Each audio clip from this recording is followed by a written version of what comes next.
नमस्कार सर्वांना, कसे आहात तुम्ही सर्व? मस्त ना? नयन कलाकृतीमध्ये आपलं सर्वांचं मनपूर्वक स्वागत आहे. आपली आजची रेसिपी आहे उन्हाळा स्पेशल पारंपरिक पद्धतीने बनवलेले नाचणी सत्वाचे आंबील. मी इथे नाचणी सत्वाचा उल्लेख का केला आहे, कारण मी नाचणीला मोड आणून त्याचे घरीच सत्व बनवलेले आहे. त्या व्हिडिओची लिंक मी तुम्हाला डिस्क्रिप्शन बॉक्समध्ये देणार आहे. त्यामुळे तुम्ही हा व्हिडिओ कुठेही स्किप न करता शेवटपर्यंत नक्की पहा. चला तर आपण रेसिपीला सुरुवात करूया. आज बघा, मी तुम्हाला पारंपरिक पद्धतीने नाचणीचे आंबील बनवून दाखवणार आहे. त्यासाठी बघा, इथे मी नाचणीचं सत्व घेतलेलं आहे. तुम्हाला एक गोष्ट समजून सांगते. नाचणीचं सत्व म्हणजे कसं की नाचणी चांगली निवडून ती चांगली स्वच्छ धुवून पाण्यामध्ये रात्रभर भिजत घालून ठेवायची, म्हणजे 7-8 तास पाण्यामध्ये भिजत घालून नंतर ती पाण्यातून बाहेर काढून आपण त्याला मोड काढण्यासाठी एका कापडात बांधून ठेवायची. आणि ते मोड आल्यानंतर ते आपण चांगले पंख्याखाली वाळवायचे, उन्हात नाही वाळवायचं. पंख्याखाली चांगले वाळून सुकून आपण ते पीठ मिक्सरला दळायचं, म्हणजे घरीच दळायचं आहे. आणि दुसरी नाचणीचं पीठ म्हणजे आपण जे भाकरीसाठी वापरतो ते आपण गिरणीमधून दळून आणतो. ह्या 2 गोष्टी मी तुम्हाला महत्त्वाच्या सांगून ठेवल्या, कारण नाचणी सत्व हे मी घरातच बनवलेलं आहे आणि त्याचा व्हिडिओ मी अगोदरच अपलोड केलेला आहे. आता सर्वात प्रथम बघा, इथे मी बाउल घेतले. त्या बाउलमध्ये बघा, मी इथे मोठा टेबलस्पून, मोठा चमचा भरून दही घालते आहे. आता हे दही आपण चांगलं असं फेटून घ्यायचं आहे. हे बघा, विस्परच्या साहाय्याने आपण चांगलं फेटून घ्यायचं आहे.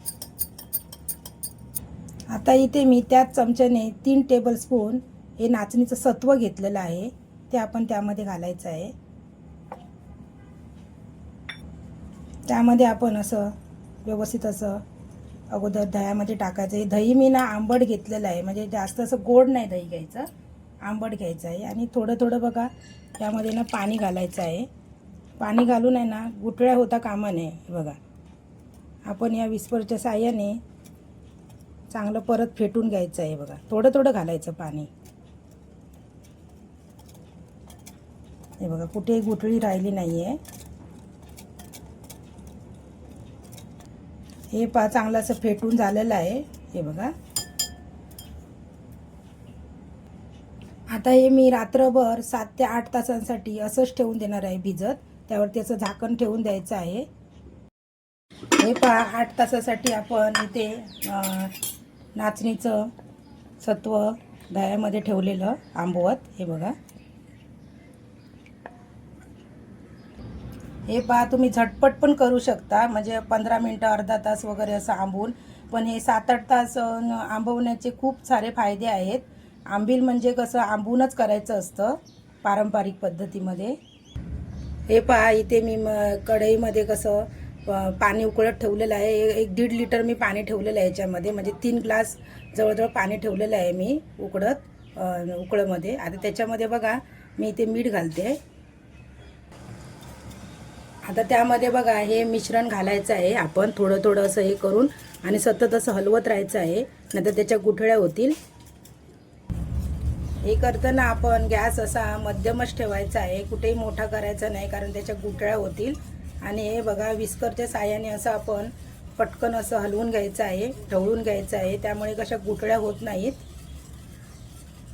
ही अशी चांगली अशी उकळी यायला पाहिजे. 5 ते 6 मिनटं आपण चांगलं शिजवायचं आहे. उकळी आल्यानंतर पण शिजवायचं आहे. बघा,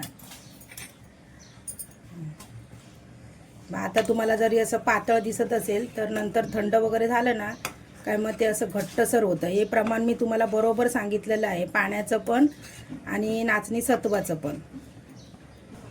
हे बघा, चांगली उकळी आल्यानंतर, व्यवस्थित शिजल्यानंतर मी आता गॅस बंद करते. हे आता थंड करत आपण ठेवायचे आहे हे आंबील. हे आंबील थंड होईपर्यंत आपण इथे ताक करून घेऊया. हे बघा, दही घेतले मातीच्या भांड्यामध्ये. आता त्यामध्ये थोडंसं पाणी घालून मी ताक घुसळून घेते. हे ताक करून घेते मी. हे आंबील आपलं गार झालेलं आहे. त्यामध्ये आता मी थोडासा हिंग टाकते आहे. तुम्हाला जर लसूण, आलं आणि मिरची टाकायची असेल तर तुम्ही ती टाकू शकता. मी 2-3 असं याच्यामध्ये साहित्यामध्ये केलेलं आहे पारंपरिक पद्धतीमध्ये, आणि आमच्या घरामध्ये असंच आवडतं आम्हाला. आता हे आपण आंबील बघा, या मगाशी ताक घुसवून ठेवलेलं त्यामध्ये टाकायचं आहे. हे बघा,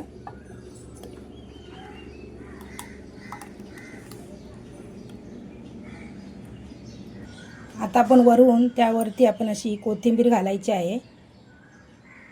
हे पहा, इथे आपलं उन्हाळा स्पेशल नाचणीचा आंबील तयार झालेला आहे. माझी जर रेसिपी तुम्हाला आवडली असेल तर जास्तीत जास्त लोकांना शेअर करा. अजूनपर्यंत चॅनलला सबस्क्राईब केलं नसेल तर चॅनलला सबस्क्राईब करा. व्हिडिओ संपूर्ण पाहिल्याबद्दल मनापासून धन्यवाद.